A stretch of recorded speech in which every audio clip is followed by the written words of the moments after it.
Hey speeders, I'm Hafizh and welcome back to Speedcreek TV. Today we're at the ISBS day for the Gaikindo Auto Show, obviously. And we're going to take a look inside. I'm going to show you the good, the ugly, and everything in between. Let's go!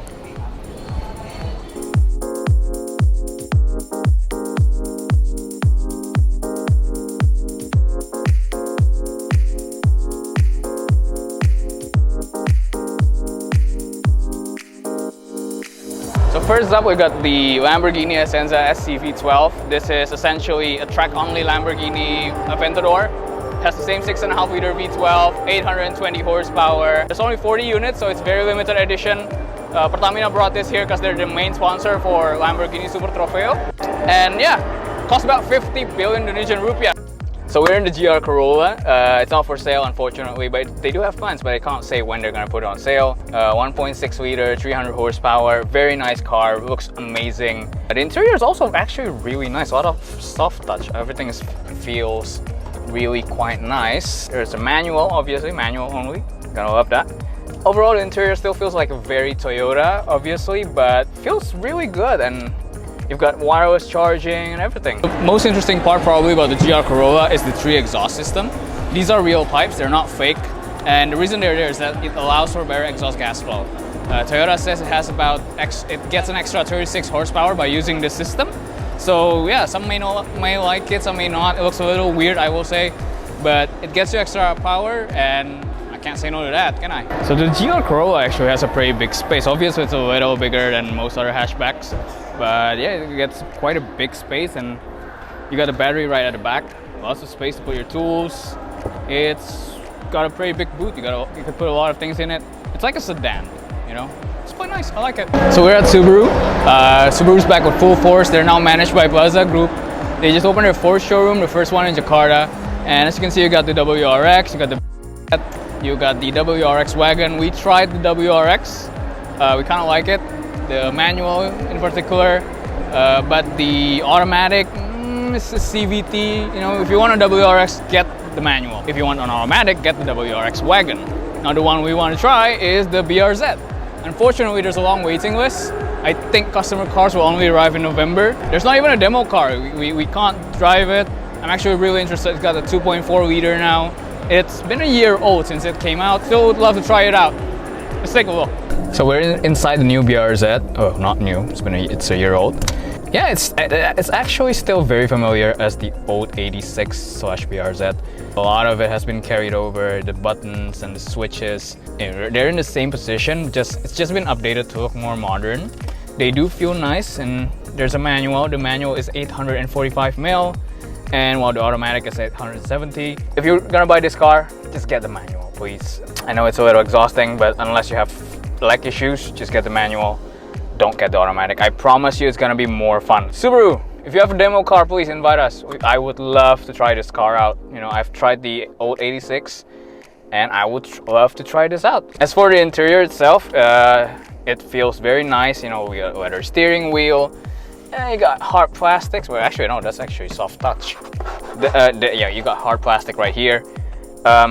But overall, it feels really nice. One complaint I do have about the interior is these buttons. They feel really hard. It's not clicky at all. It's like something stuck underneath. It feels sticky, you know?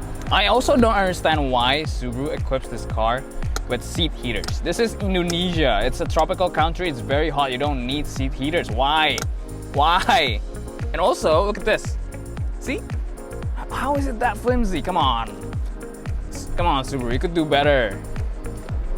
It's nice though. You got cup holders, you got USB, you got an audio jack, and you also got another USB for charging.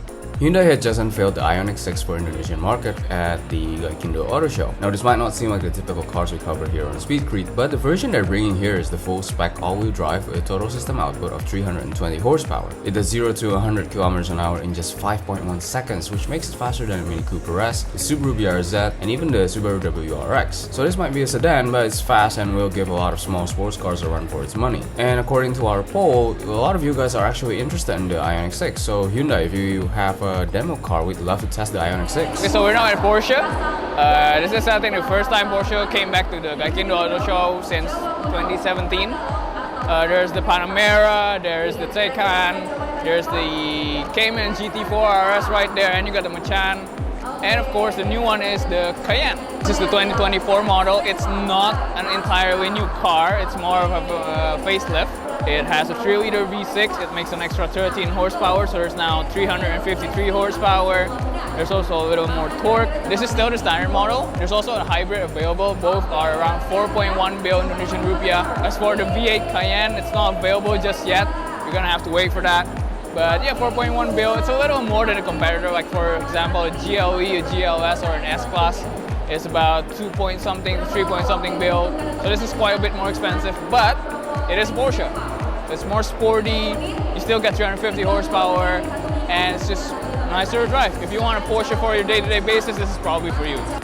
So the biggest difference in this car is actually in the interior. You've got a fully digital screen right here, another one right here for your infotainment system, and the gear lever what used to be here, but it's now been moved right here. It's actually really nice, closer to your hands.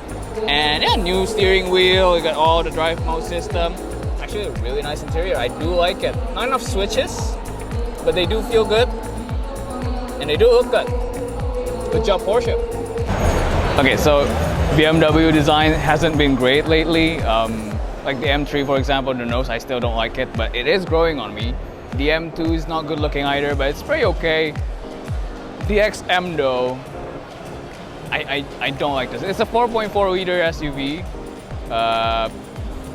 but I really don't like the looks. I don't want to be mean. Some things are better left unsaid, so let's just check out something else.